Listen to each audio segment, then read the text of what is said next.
In the underworld, touching Dante Vane wasn't a crime, it was a suicide note.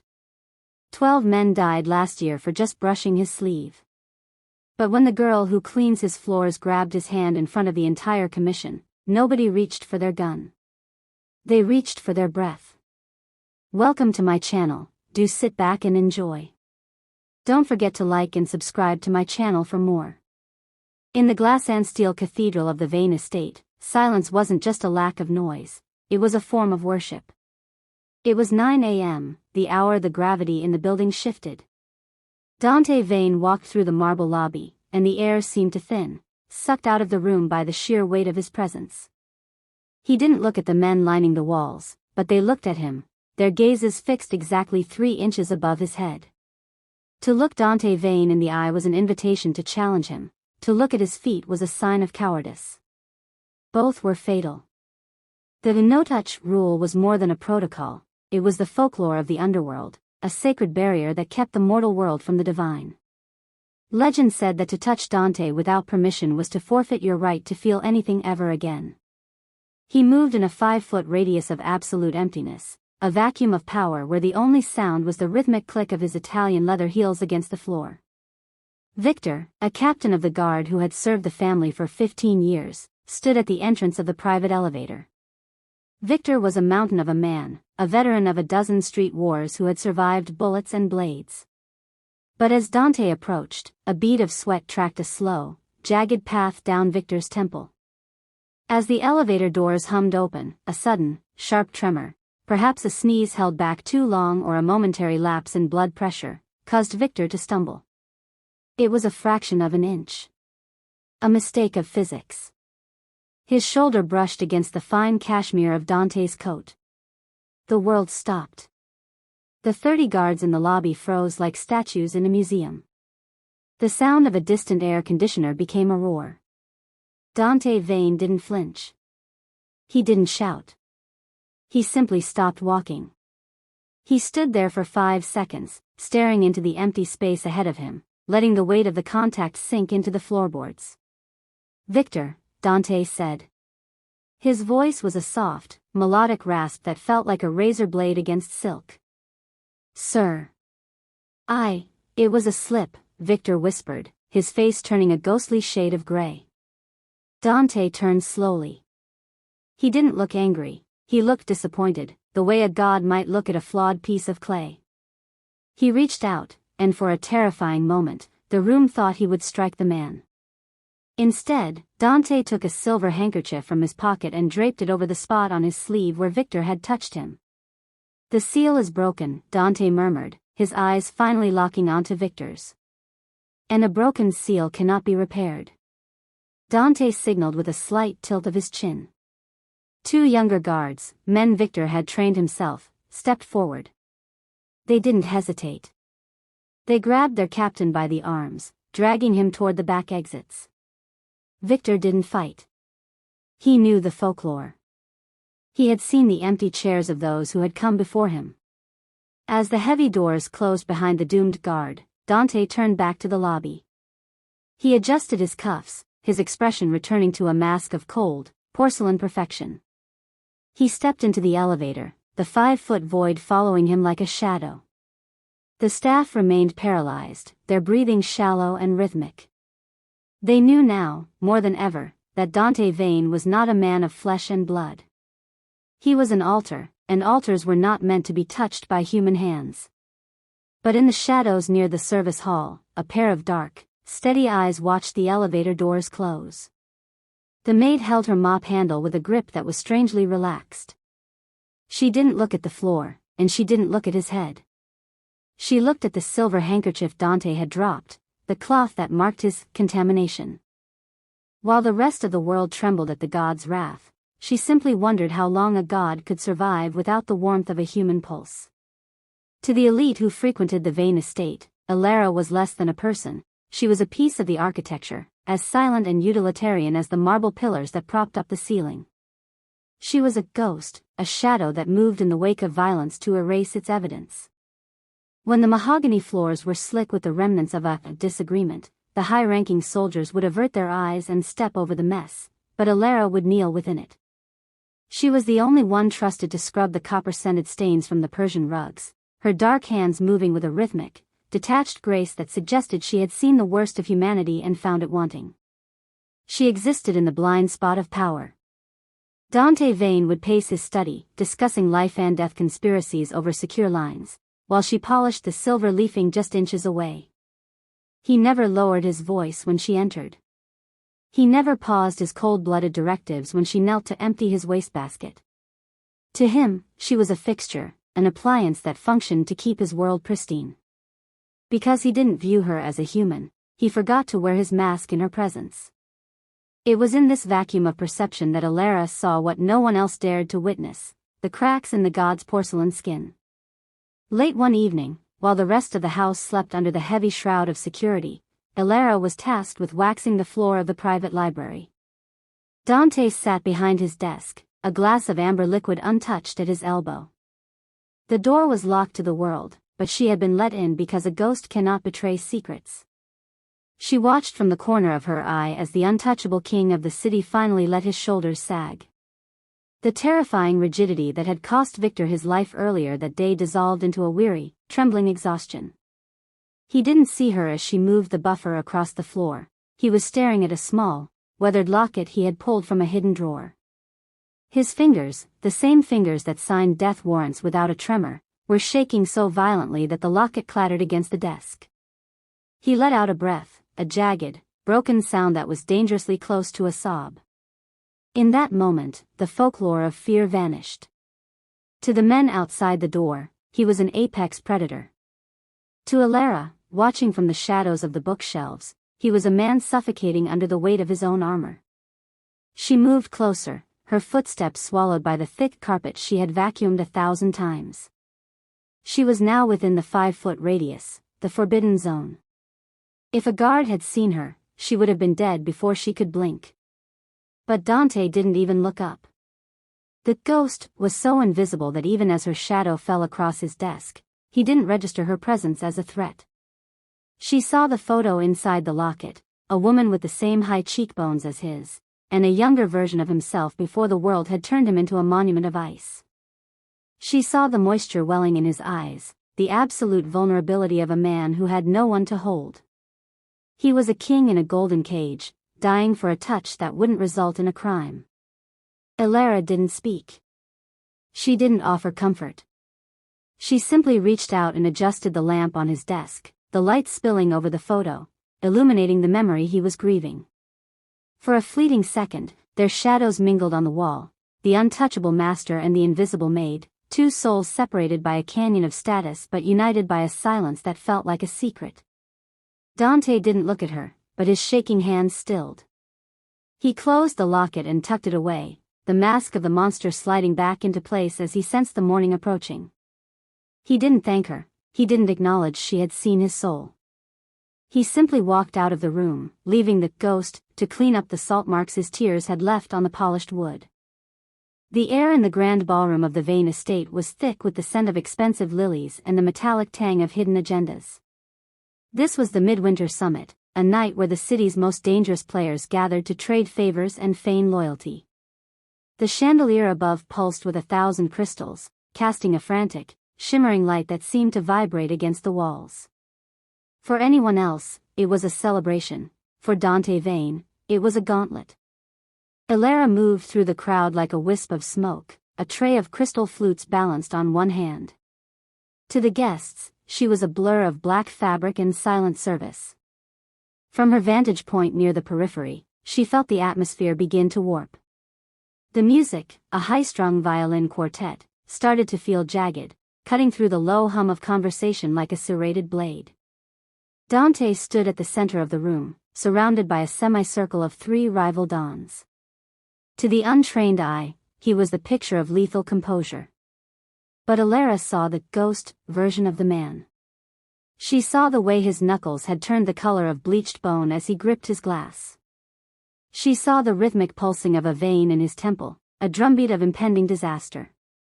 Suddenly, the boss's breathing changed. It was shallow, erratic, the sound of a man drowning in open air. A hidden wound, perhaps sustained in the previous night's skirmish, had chosen this exact moment to betray him, or perhaps the poison of his own isolation had finally reached his heart. A cold sweat broke across his forehead, gleaming like diamonds under the harsh light. He swayed. Only an inch, but in Dante's world, an inch was a mile. The reaction from his security detail was instantaneous and terrifying. 6 guards, led by the new captain, snapped into a defensive perimeter. They didn't move toward him, they moved away, widening the 5-foot vacuum of the forbidden zone. They were paralyzed by the very folklore that gave them power. To touch him was to die. To assist him was to humiliate him. They stood like statues of salt, their hands hovering over their holsters, their eyes darting around the room for an external enemy they could shoot, because they had no protocol for an internal one. The rival dons sensed the shift. The air grew heavy with the scent of blood in the water. One of them took a predatory step forward, his eyes narrowing as he watched the god of the underworld begin to crumble. Dante's eyes rolled back slightly, his grip on the glass failed. The crystal flute shattered against the marble floor. The sound was like a gunshot in the sudden silence. Dante began to sink, his knees buckling, his hand clawing at his chest as if trying to rip a path for oxygen.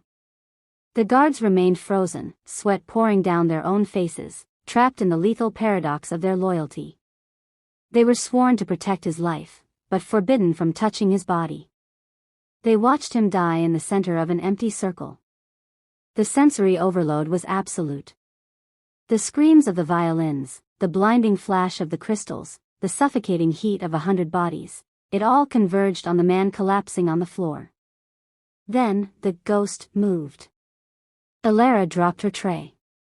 The crash of silver and glass was the second explosion of the night, a signal that the old world was ending.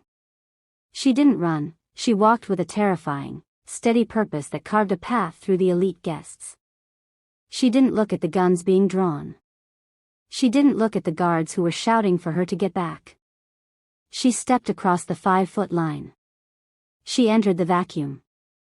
The silence that followed the crash of Elara's tray was not merely a lack of sound, it was a rupture in the fabric of reality. For 3 generations, the Vane bloodline had been a thing of untouchable terror, a lineage of men who existed as icons rather than flesh.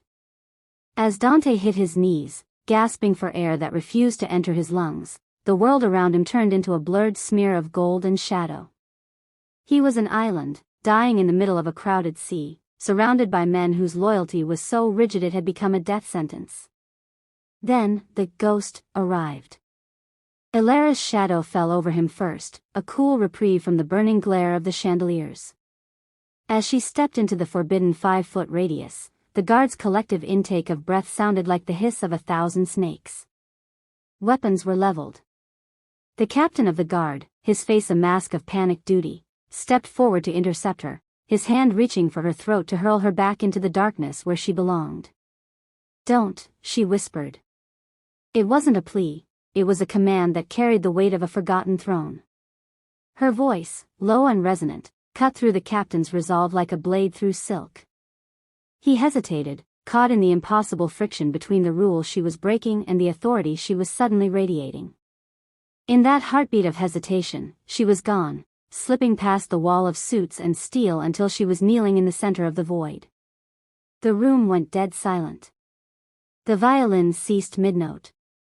The very air seemed to hold its breath, waiting for the sky to fall.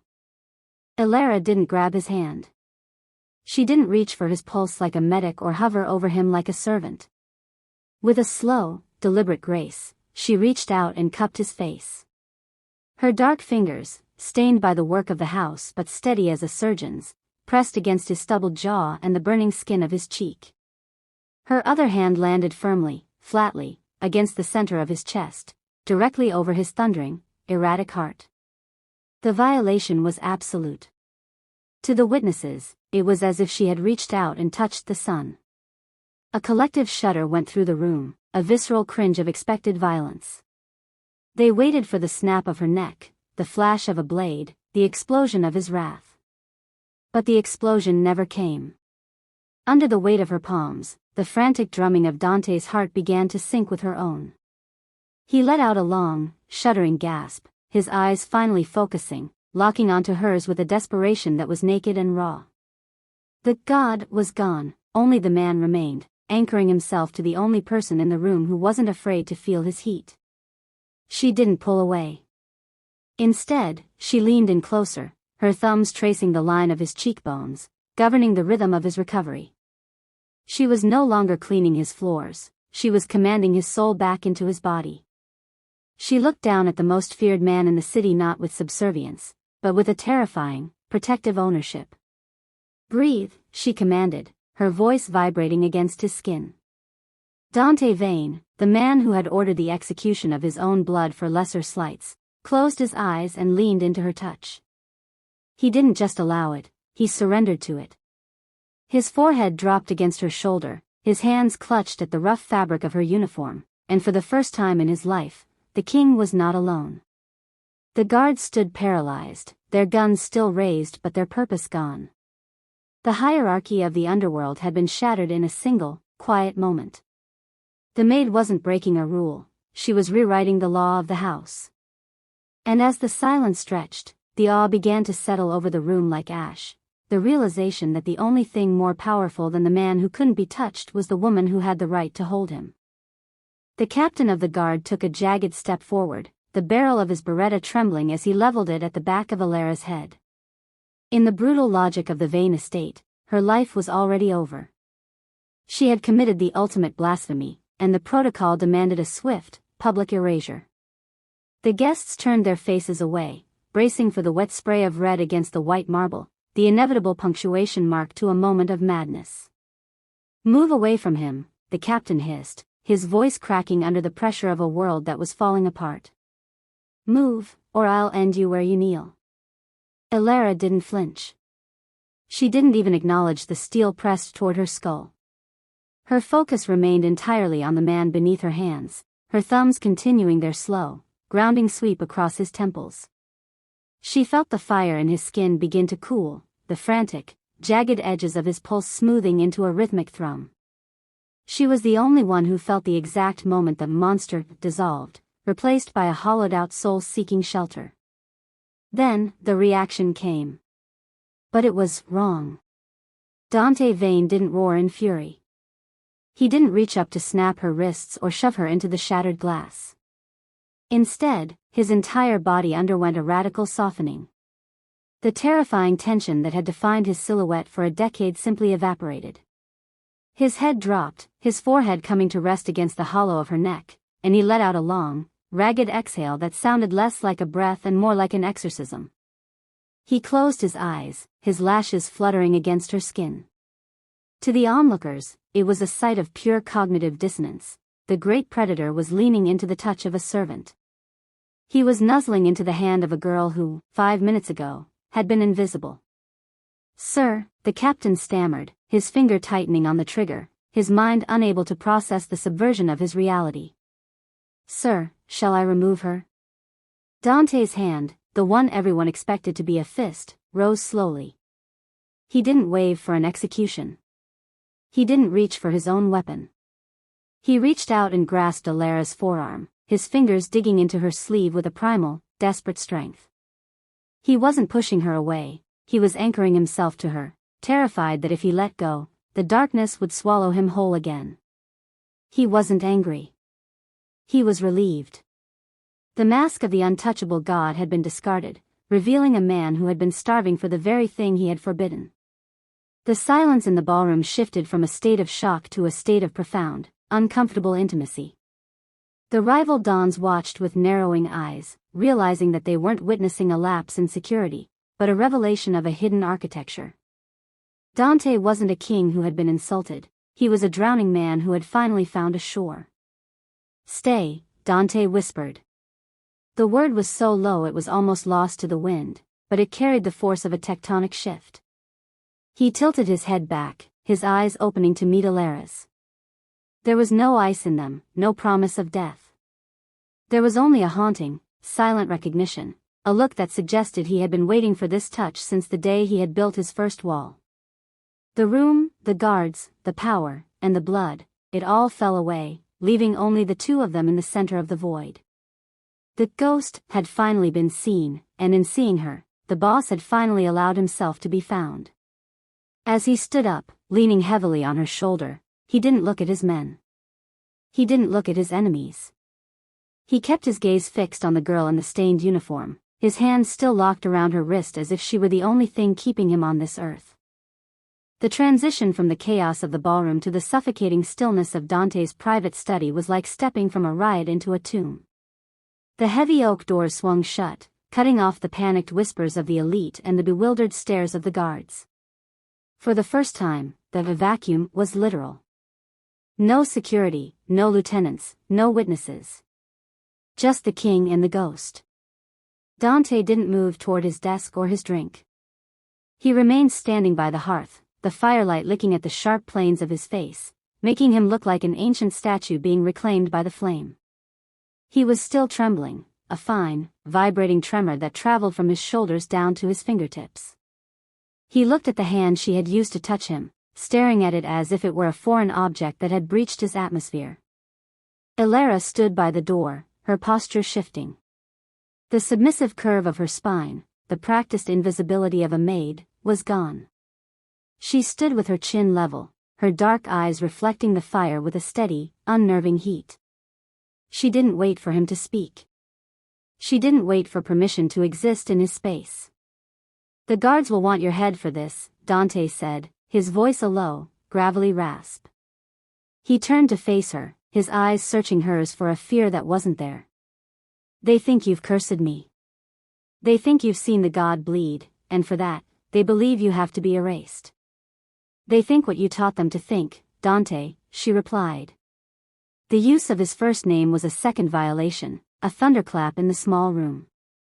But Dante didn't flinch. Instead, he took a step toward her, crossing the forbidden distance until he was inches away. He reached out, his hand hovering near her face, hesitating at the boundary of her skin. "How?" he whispered. "How are you here?" "I watched the manor burn.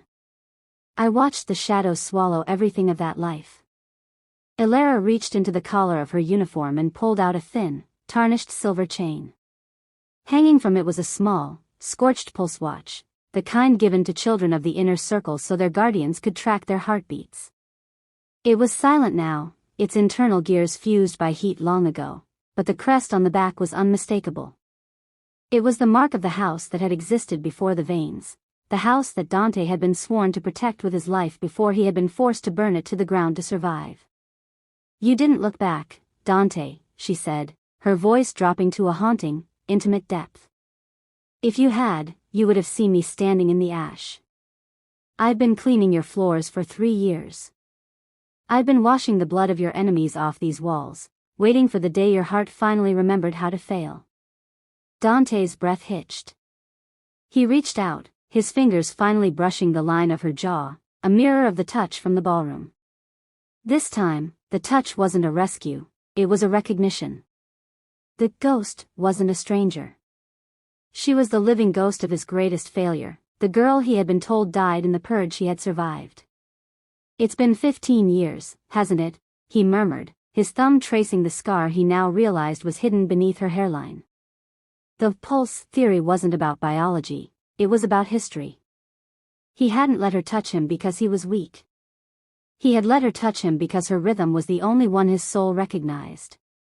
She was the only person on earth who knew that the untouchable boss was a title built on a foundation of grief and a secret debt that was finally coming due. 15 years, she confirmed, her hand closing over his, locking him against her skin. "And I think it's time the maid stopped cleaning, and the queen started ruling." The heavy oak doors of the study swung open, but it was no longer the boss walking alone with his shadow. Dante Vane stepped back into the hallway with Elara at his side, not behind him, not trailing like a servant, but occupying the same air, their shoulders nearly brushing. The tension in the corridor was a physical weight. The guards snapped to attention, their eyes bulging as they saw the maid, still breathing, still upright, and still within the vacuum of the boss's reach. They returned to the grand ballroom, where the remnants of the gala sat in a state of suspended animation.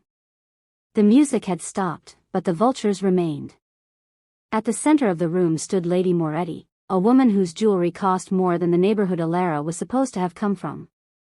Beside her stood a rival underboss, a man named Cashin, who was already smelling blood in the water.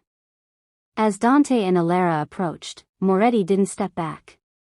She relied on the old world's rules, unaware that the world had ended 10 minutes ago. She looked at Alara's stained apron and the dust on her shoes, and her lip curled in a sneer that had withered more powerful women. "Dante, darling," Moretti said, her voice dripping with a poisonous faux concern. "The room is in a state of shock. We all understand that you had a moment of weakness. But surely you're finished with this charade? This creature has put her filthy, calloused hands on a vein. She's contaminated the very air of this summit." Cashin let out a low, mocking chuckle, swirling his bourbon. "It's a bad look, Vane. Letting a gutter girl handle you like a common patient in front of the commission. It makes you look fragile. If you won't dispose of the trash, my men can do it for you. We wouldn't want those filthy hands touching anything else of value." The ballroom went silent, the kind of silence that precedes a lightning strike. The guards shifted, waiting for the order to drag Alara away. They expected Dante to reclaim his dignity by spilling her blood. Instead, Dante stopped. He didn't look at Cashin. He didn't look at Moretti. He looked down at Alara's hand, the dark, steady hand that was currently resting on his forearm. Then, he looked at the crowd, and his eyes were no longer the eyes of a man who had collapsed. They were the eyes of a man who had found his weapon. "You speak of her hands," Dante said. His voice wasn't loud, but it vibrated through the floorboards, cold enough to crack the crystal chandeliers. He took Alara's hand in his, lifting it so the light caught the silver ring she now wore openly, a ring that bore a crest older and bloodier than any in the room. Moretti's face went pale, her mouth hanging open as the realization hit her like a physical blow. "You call them filthy," Dante continued, stepping toward Cashin until the underboss was forced to retreat or be crushed. "You call them gutter-born. But you are mistaken. Those hands are the only reason your heart is still beating. Those hands held back the darkness that would have turned this house into a graveyard tonight. And more importantly..." He turned, his gaze sweeping over the guards, the rivals, and the socialites until they all withered beneath him. "Those hands are the only reason I am still breathing. And in this house, that makes them sacred." He turned back to Cashin, his voice dropping to a lethal whisper. "If you ever refer to her as trash again, I won't just kill you. I will let her decide how long it takes you to die. And believe me, Cashin, she has much more patience than I do." The reversal was absolute. Lady Moretti's wine glass slipped from her fingers, shattering on the floor, a mess she would now have to step around. No one moved to help her. No one spoke. The Maid stood at the center of the underworld's elite, and for the first time in 15 years, the room didn't look at her with pity or disgust. They looked at her with the only thing Dante Vane respected: terror. The atmosphere in the ballroom had transitioned from a high society gala to a coronation in the ruins. The silence was heavy, a suffocating pressure that made the socialites and soldiers feel like they were standing on a fault line. Dante Vane, a man whose skin had been deemed a holy relic that no one could touch, was now the one seeking contact. He didn't just stand by Alara, he hovered, his presence a dark, protective cloak that warned the world that the ghost had finally taken on a physical form they could no longer ignore. The coldness of the room seemed to bother him, or perhaps he simply couldn't stand the sight of her in the thin, frayed cotton of a servant's uniform a second longer. In one fluid motion, Dante reached up and unbuttoned his suit jacket. This jacket was made of bespoke, midnight blue silk, a garment that represented the peak of his power. He draped it over Alara's shoulders. The sight was a sensory contradiction. The heavy, expensive fabric swallowed her small frame, the sleeves hanging long over her hands, but as she pulled the lapels closed, the status shift was instantaneous. She was no longer a girl in a uniform, she was a woman wrapped in the authority of the king. The scent of his cedarwood and the warmth of his body heat radiated from the coat, and she wore it with a terrifying, natural ease. Dante turned to the head of security, who who was still standing with his jaw tight, his worldview shattered. "The next person who looks at her with anything less than the reverence they owe a Vane," Dante said, his voice a calm, low-frequency threat, "will lose the eyes they used to commit the offense." He didn't wait for a response. He didn't offer a closing statement to the rival dons or the trembling socialites. The untouchable man, who had always walked 10 paces ahead of his staff and 5 paces ahead of his guards, did the unthinkable. He took a half step back. He extended his hand, palm up, in a gesture of absolute submission. Elara didn't hesitate. She placed her hand in his, her dark skin a stark, beautiful contrast against his pale palm. She began to walk toward the main exit, the massive mahogany doors that led to the private wing of the estate. And Dante Vane, the man the world feared, followed her. He walked behind her, his eyes fixed on the back of her head, acting as her shield and her shadow. The power dynamic hadn't just shifted, it had inverted. The vacuum of space was no longer around him, it was around her. The crowd parted like the Red Sea, guests stumbling over their own feet to get out of her way. The guards bowed their heads as she passed, a wave of submissive posture that followed her progress across the marble. As they reached the threshold of the ballroom, Elara stopped. She didn't look back at the room of terrified predators, but she spoke loud enough for the silence to carry her words to every corner. "Someone should clean up the glass Lady Moretti dropped," she said, her voice cool and light. "It's a safety hazard." She didn't stay to see who picked up the broom. She didn't need to. She stepped out into the hallway, the king at her heels, leaving the elite to realize that the girl who used to scrub their floors was now the only person who could decide their fate. The queen in rags had left the room, and she had taken the gravity of the underworld with her. The private sanctuary of Dante's inner quarters was a tomb of glass and shadow, a place where the air tasted of old secrets and expensive ink. Dante stood by the balcony, his back to the room, looking out over the city he supposedly ruled. He looked smaller now, the terrifying silhouette of the untouchable king, softened by the dim amber light. He didn't speak, he was waiting for the ghost to tell him who he was allowed to be now that the world was watching. Elara walked toward the heavy vanity mirror, the silk of Dante's jacket whispering against her skin. She didn't look at the man by the window, she looked at her reflection. She saw the girl the world had tried to bury, the one who had spent 3 years kneeling in the dirt of men who weren't fit to speak her name. Slowly, she reached into the hollow of her throat. She pulled the silver chain from beneath her collar, but it wasn't just the scorched pulse watch hanging there.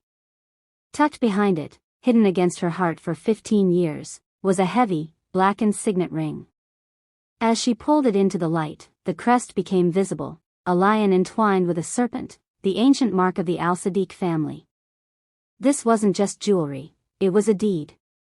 The Al-Sadiqs hadn't been Dante's rivals, they had been his owners. Before Dante Vane was a name whispered in fear, he had been a stray, a lethal tool bought by a dynasty that everyone believed died in a single night of fire. The world thought Dante Vane had risen from the ashes to build an empire. They were wrong.